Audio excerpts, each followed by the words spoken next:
Hello, my name is Alexandra Keller, and today I'm your host for the Sankofa educational series on behalf of the Association of African American Cultural Gardens. And today we have a special guest, Mr. Douglas Burnett, who is a recent Morehouse graduate and on his way to The Ohio State University in the fall. Thank you for being with us here today. Absolutely, it's a pleasure. Thank you all for having me today. Of course. So first, could you tell us a little bit about who you are?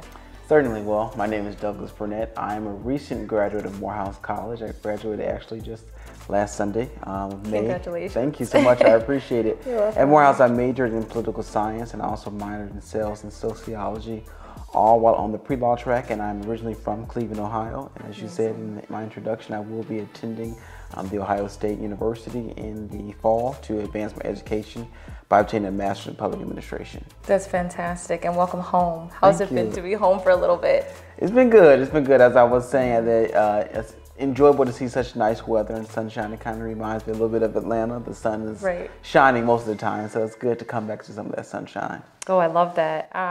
And so, second question for you, who inspires you? I absolutely love when people ask me that question because the person who inspires me the most is actually my great-grandmother. She lived to be 98 years old. She passed away maybe about 5 or 6 years ago. And I would say she took a strong role in raising me. Not that my parents weren't in my life for raising me, but I spent a lot of my time. Yes, I spent a lot of my time with her, and maybe that can be attributed to why I had such a old soul in the eyes of some people because of the fact of how she enriched me. And I guess you have a 90-year-old pretty much talking to you often, tell you different things. That would be that would be a reason when you'd be an old soul. But I think what was so inspirational about her is the fact that she was kind of like the first to do it, in my opinion, and actuality as well. She was born in the deep segregated South of southern Georgia. So she was in Georgia, but even in the southern part of Georgia. And she was one of the first and the youngest in her family to ever migrate and leave home first, engage in the Great Migration. In turn, her actions pretty much inspired other individuals, a part of her family, to furthermore move north in search of better job opportunities, better educational opportunities for themselves, better opportunities just to experience upward social mobility. And I think that is so inspirational because she lacked formal education beyond, say, a 4th grade education. And so having the wherewithal to get up to do it, the courage, the strength to get up and do it is exceptionally commendable. And then at that time, being a black woman in the 40s, that's unimaginable, unheard of, especially without being married or any of those things. And so that's been inspirational to me, and so many things that she poured and enriched into me has inspired me to do a lot of things that I'm doing today. Well, that is beautiful. She was living in very active African-American history. Yes, exactly. Absolutely. So what do you think that tradition in African-American history has really instilled in you? Why do you think it's important to know those things? Well, I think African-American history provides us with a blueprint, and history in general provides us with a blueprint. Some sociologists say that history repeats itself every 30 years or so. And so what I mean by the blueprint, that it provides us the guidance, the emotional, should be the emotional guidance, the social guidance, to see what worked in the past and what did not work in the future. And then your history tells you a lot about yourself and who you come from. And it's so important more than people would ever realize or know, to know yourself. Because when you know yourself, you can do better. You can in turn encourage others to know themselves and do better as well. And I think African-American history, we sometimes try to disassociate it from American history, but African Americans in fact built this country, and so we are American history, you know. So sometimes African American history is the same thing as American history, and I don't think we should be careful, if you will, about disassociating sometimes American history, because we are just as important, just as valuable, and we have weaved in some of the very fabric through our blood, sweat, tears, and hard work to the upbringing of this country. Oh, I love that. And the African American Cultural Garden specifically, I think, is very much preserving that legacy. I agree. Why do you think that is important as well, to have the garden and have it be an established monument? Why do you find that to be important?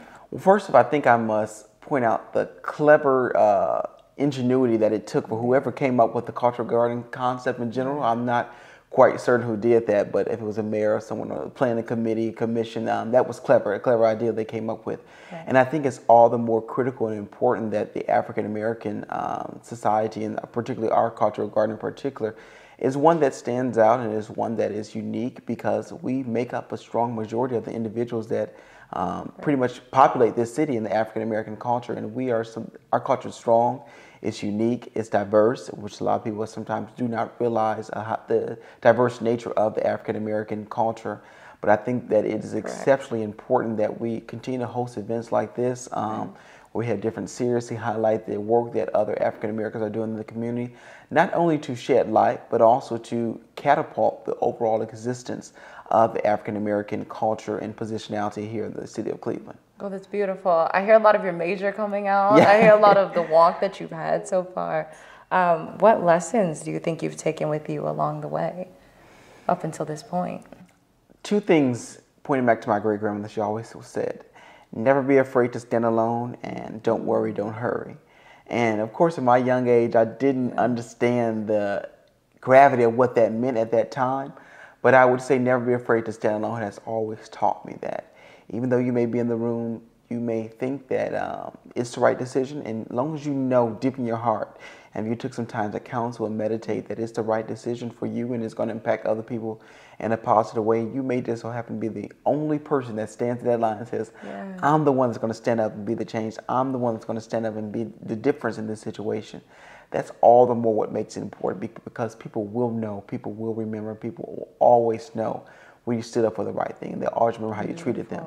And then don't worry, don't hurry. That one I was curious about as well. They're beautiful sayings. Yes, it very much so. It basically just says take life as it is, take it slow. It will come, and when it does come, you worry about it then. You don't try to occupy your mind with things that have not already happened. You stand in the moment, you seize that moment, you take it for what it is, and you pretty much put your trust in God's hand and just know that ultimately things will work out the way they said they should work out. And so I always remember remind myself, don't worry, don't hurry. Yeah, I love this. I do Her too, spirit is very, very strong in you. Absolutely. I definitely feel Absolutely. that. And you're how old? 22 years old. 22 years old, and you have all this wisdom, and you have a wonderful path that you've already paved, but you have so much that's coming up ahead for you. So when people ask you, how have you done it? What do you tell, like specifically younger people, when they ask, how do I do what you do? Because you are young yourself. Well, if a young person asks me how do they do what I do, I would tell them to be critical, to know that it's their journey to chart, and it's their journey to path. They can mimic some things that I've done, but it's very critical that you have your own source of individuality. But what I will say that I have done to build myself up, what I would encourage other individuals to do to build themselves up. Honestly, I believe in a higher calling, and that's God, and that has been so much of my grounding force, so much of my guidance for me in the way that I believe and operate in society and do different things. And if this person happened to not be a spiritual believer in, per se God, what I believe in, I would still ensure that they connect to some sort of spiritual higher calling, whatever that may be, whatever that may look like for them. And to always realize and to know that there will always be a brighter day at the end of the road. But I say this all the time and time again, you have to go through the going to get to the getting. So sometimes it takes... Say that one more time. Go through the going to get to the getting. So that means you have to sometimes stay in those hard and difficult places for sometimes much longer than you don't want to stay in. And I can definitely say that it's hard to be in those situations when you don't want to be in, you don't want to go through it, but it will train you.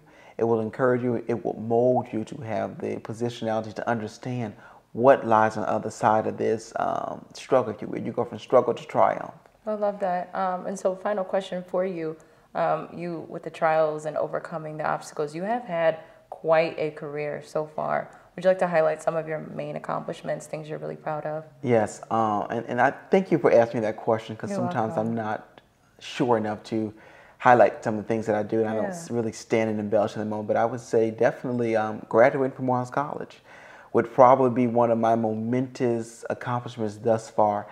I don't share this story with people all the time, but I actually, when I first applied to Morehouse, was deferred, and it was not because of anything I had done. It was because at the hands of inadequate school systems in terms of, I went to an adequate school system in terms of financially resourceful, but in terms of the socialization aspect, when it was being receptive to other individuals who were black, I went to a primarily white high school. It was not the best environment for me, and so I went through a lot of challenges and difficulties when it came to applying to college, because guidance counselors tried to hold my transcripts, so many different challenges I went through, and so that in turn delayed my admission to this college. But I graduated with high honors, Phi Beta Kappa. So, you know. Magna cum laude is actually what I saw. Yes, magna cum laude is what I graduated. So it's a testament to show that, you know, sometimes the way that we are so, I would say racist is the word in society, is honestly at all of our demise. Not just white people, not just black people, not just Asian, Mexican, it's at everyone's demise because we are stunting our growth and development. Although the experience that I went through in high school made me who I am today, it still could have been so much better off for all of us if they had just been a little bit more receptive and open and not being so regressive and turn progressive to understanding that we can still coexist in society and be respectful of one another no matter our skin color, because at the end of the day, when we're cut, we all bleed the same. And so, you know, it's unfortunate, but it made me to who I am today. That's awesome. And it seems like in the career path you want moving forward, you're going to start making those same changes. Absolutely. Yeah. That's, in fact, that's a strong inspiration for me wanting to engage in being a politician. And really, I want to be the politician. I always say I want to distinguish myself. I don't want to be the one that just always talks. I want to be the one who is well informed of the policies that are put into place. In fact, that is why I decided to take a quick detour, if you will, from going straight into law school and deciding to get this Master in Public Administration, because it will provide me with a more thorough understanding of the world of policy and politics, to understand how and what to say when I go into these certain rooms and not be necessarily told by someone who's on my staff. That makes sense. And do you feel like Cleveland, like growing up here, has impacted? So most definitely. It definitely has, because I think Cleveland is a community that has so much potential. But I think it's important and it's critical that it works two ways. That not only older individuals are willing to get out the way, but also in turn that younger individuals are willing to listen to the older individuals who have done this before, who know what it takes, but we have to sit down at the table and collaborate and say, this is my ideal, this is your ideal. How can we put these two ideals together to make the best ideal for us all? I love that. Well, you are fantastic, and it's been great to talk to you today for the Sankofa Educational I appreciate it. Thank you so much. Thank you. It was a pleasure. Yeah. So this has been Alex Keller, and thank you for watching the Sankofa Educational Series on behalf of the Association of African American Cultural Gardens. Hello, everyone. I'm Leon Bibb. The African American Cultural Garden, one of the many cultural gardens on Martin Luther King Drive, celebrates the African American experience. Part of the garden is already completed on the upper level. It represents the past with the door of no return. You can walk between the black granite walls and imagine the fearful experience of those taken from Africa in tight quarters on slave ships. This is Danita Harris from News 5. What has not been built yet is a channel for water that cascades down the hill, representing the Middle Passage on the Atlantic Ocean. It leads to a black granite terrace that will host events. It is etched with the Little Dipper and the North Star, which guided thousands of enslaved people to freedom in the North. I'm Wayne Dawson.